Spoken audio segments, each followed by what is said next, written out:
Imagine a small, isolated village on the edge of the wilderness. It's the year 1692, and in the deeply religious Puritan community of Salem, Massachusetts, a dark cloud of suspicion and fear begins to spread. Neighbors turn against neighbors, friends accuse friends. Before long, the village is consumed by a terrifying witch hunt. In the span of just a few months, the Salem Witch Trials would lead to the execution of 20 innocent men and women and leave an indelible mark on American history. But what truly drove this community to such madness? Was it fear of the devil, a battle for power, or something even more sinister? The following images in this video have been altered and generated using AI technology. They are not exact replicas of historical events or people, but are used to provide a visual representation of what the events may have looked like. These images are intended solely for illustrative purposes, to help bring the story to life.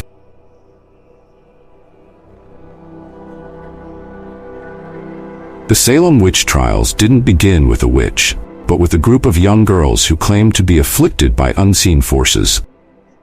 It all started in the winter of 1692, when Reverend Samuel Parris's daughter Betty and niece Abigail began exhibiting strange behaviors, shouting, convulsing, and speaking in tongues.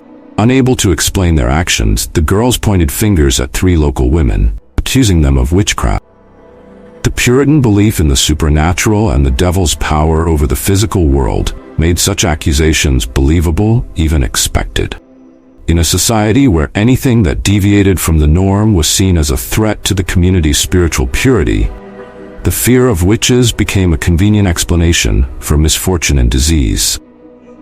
The small, tight-knit community of Salem was already rife with tension, stemming from recent conflicts with Native Americans, economic hardships, and disputes over land. The stage was set for a perfect storm of paranoia and hysteria.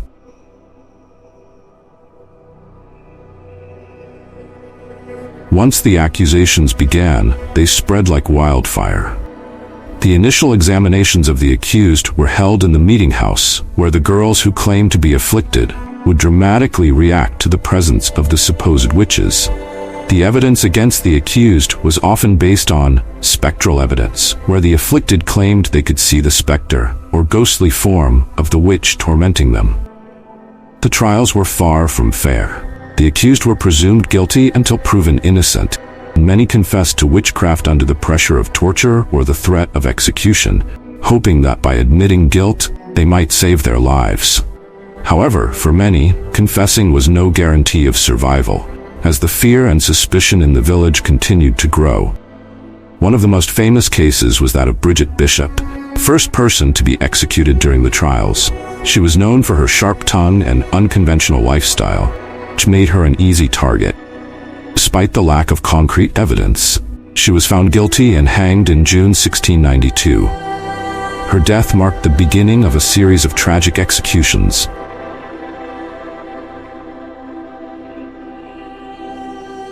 As the trials continued through the summer of 1692, the number of accusations increased exponentially. No one was safe from suspicion. Even respected members of the community, such as Martha Corey and Rebecca Nurse, found themselves accused of witchcraft. The court, driven by a combination of religious zealotry and societal pressures, continued to convict and execute those accused, despite the growing unease among some community members. By September, the hysteria reached its peak. The number of accused had risen to over 150, with more than 20 people executed and several dying in jail awaiting trial. One of the most disturbing aspects of the trials was the case of Giles Corey, an elderly man who refused to enter a plea when accused. As punishment, he was pressed to death under heavy stones, a brutal and tragic end for a man who stood up against the madness.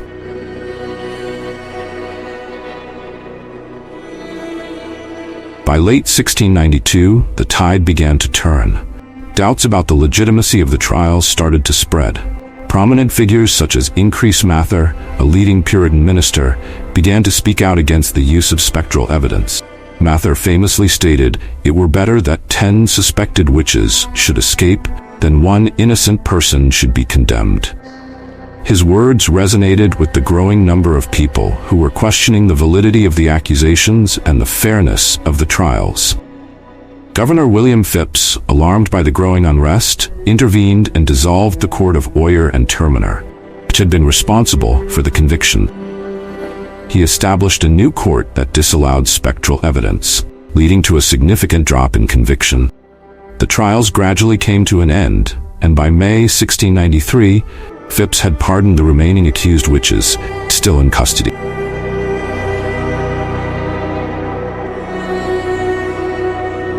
The Salem Witch Trials left a deep scar on the American psyche. Surviving victims and the families of those who had been executed lived with the stigma of the trials for the rest of their lives. In 1697, the Massachusetts General Court declared a day of fasting and soul-searching for the tragedy of Salem. Over time, the trials became a symbol of the dangers of isolationism, religious extremism, and the breakdown of due process. In 1711, the colony passed a bill restoring the rights and good names of those accused. It granted financial restitution to their heirs. However, it wasn't until 1957, more than 250 years later, that Massachusetts formally apologized for the events of 1692. The Salem Witch Trials serve as a cautionary tale about the consequences of mass hysteria and the perils of a society driven by fear. It's a chapter in history that continues to resonate today, reminding us of the importance of reason, justice, and the protection of individual rights. The story of the Salem Witch Trials is a chilling reminder of how fear and ignorance can lead to devastating consequences. As we look back on this dark chapter of American history, let it serve as a lesson in the importance of due process, critical thinking, and the dangers of letting fear override reason. If you found this exploration into the Salem Witch Trials compelling, don't forget to like, subscribe, and hit the notification bell for more deep dives into history's most intriguing stories. Until next time, remember, history is not just about what happened, but about what it can teach us about the present and the future.